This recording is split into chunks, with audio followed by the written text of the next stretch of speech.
everybody, it's the Mad Master here. I'm doing another video today, and this video is going to be a controversial video. And I realize a lot of people get triggered by this idea that I have in my mind, and I debate people sometimes about this, but it just has to be said. And I'm not, going to be a hypocrite. I'm wearing a shirt of a band that's still touring that has, some technical limitations at this point with the drummer, at least with Nicko McBrain. He's had some health problems and stuff, so I'm not trying to make an exception for Iron Maiden in this case necessarily, but this is my opinion, and I'm going to give my reasoning behind this opinion in a moment here. So I think more old bands, especially from 60s, 70s, 80s especially, need to retire, need to stop touring, need to stop. It's gotten so ridiculous at this point when Kiss is on their 20th farewell tour in a row. Literally, I mean, if you want to count the farewell tour from 99 2000, this is like the 20th tour where they're saying farewell, or well, they didn't say it for a couple of tours, but you know what I mean. So this is the problem I see with bands that are still in existence. Bon Jovi, exception to Whitesnake, because I do believe he will retire. Exception to people that don't tour as much, like bands that actually don't tour as much, that followed through on that, like Danzig, did that. He still plays show. Well, the Misfits did. That was a contradiction. But my point is, I think, understood. So what happens with this whole bands that are just keep going year after year? Now, I'm going to put another exception to the rule as the Rolling Stones, because the Rolling Stones did this stuff before. They were pushing the boundaries, as Mick Jagger used to say, way before any of these bands. I mean, if you're touring in your 80s as a rock band, I mean, that's just, it transcends the whole thing. So I think the Rolling Stones is fine. As ridiculous as it sounds, since they were the first, let's give them credit, because they were asked in the early 80s, when are you going to retire? They were actually talking about, people were asking them that because they had been playing so long. They were the longest running bands at that point. 61, I think they formed. The original, Brian Jones bands that became the Rolling Stones or something like that. Or it was the Rolling Stones. So, at that point, they were only about 20 years old. They were asked about this, and Mick Jagger was asked in the mid-80s about it. He's like, we're pushing the boundaries. I thought it was really cool interview, and I quote that and paraphrase it for other stuff in my life, because there's certain areas definitely pushing the damn boundaries. So, rightly or wrongly, I'll just say. So, this whole concept, this whole notion of bands just keeping going. Now, I'd say it depends on the style of music, the style, the performance aspect of it. So just to give an example, when you're playing high energy style of music that's in the high range of not decibels only, but EQ, notes. When someone hears you live and you slow it down 50%, you tune it down a whole step or 2 steps or whatever, it doesn't sound good to your average person. I would say that. And as a fan, it's a selfish thing to say, but hearing these bands play live, when they're old and worn out like that, I'm just saying, it's kind of cheating the audience in a little bit of a sense. And it just, to me, taking a break at least, or even just switching your music or your band name, your style, something a little bit more low key, might be a good change for you. Take a case in point, Dokken. It's they're still releasing music, Don Dokken, and it's just you cannot sing. You watch those live shows and you're just cringing the whole time. And to me it's almost a fraudulent exercise of self-delusion and cheating the audience, in my opinion. That's my opinion. Whitesnake were kind of like that too, but you know, to give David Coverdale a little bit credit, he really put his all. Don Dokken just does this mumbling, like, monotone thing into the mic, but Coverdale's like like black metal or something. And I'm gonna give him credit for that, even though they were tuning down too. I liked that in a way, like in this weird way. So I kind of give him a little credit on that. And that last Whitesnake album was not bad, the last studio album. So I'm gonna give him a little more credit. Kiss, no. Especially with the lip syncing allegations. Motley Crue, hell no.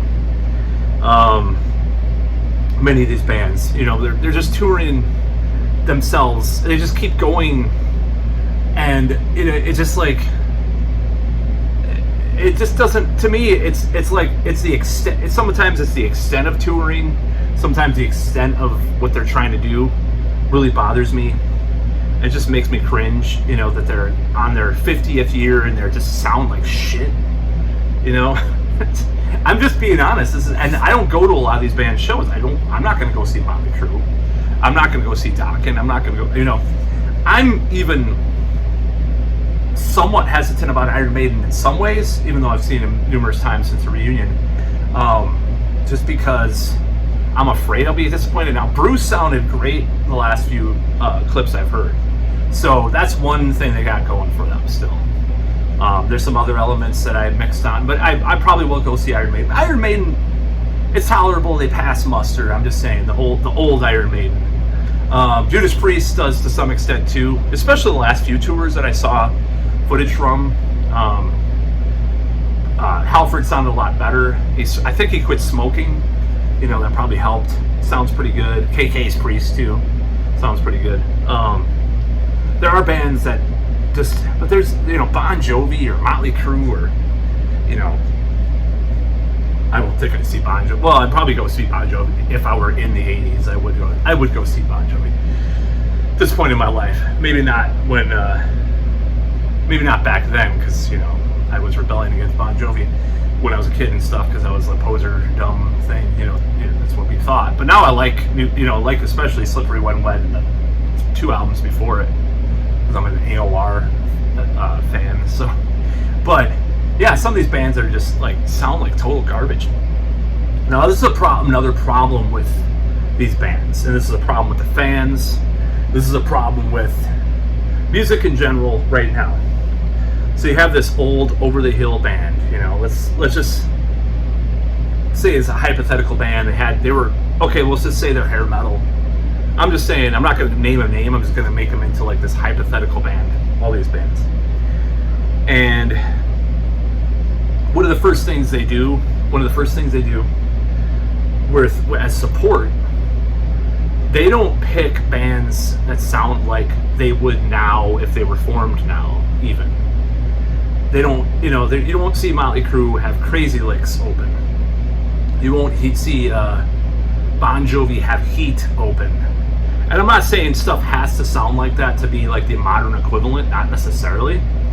But there's plenty of underground bands that might be like a synthwave metal band, you know, that is kind of has some influences from glam metal or whatever, and they're like they sound modern, but they're not like shitty, you know. And that would be the band to pick, some edgy band like that.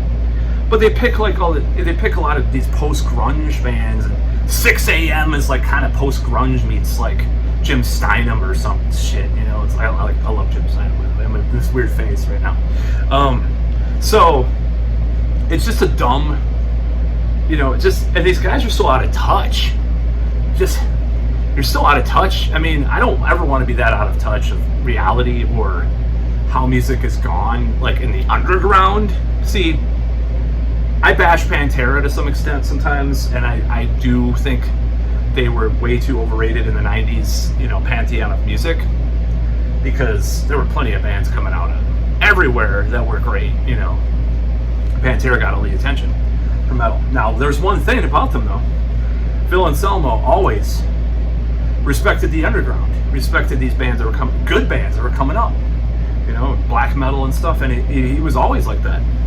So that's one thing I respect about that. But these new bands, or not these new bands, these old bands that are touring, just, you know, they bring the most obvious choices, you know. And mainstream metal has gotten better the last couple of years. I mean, instead of touring with, you know,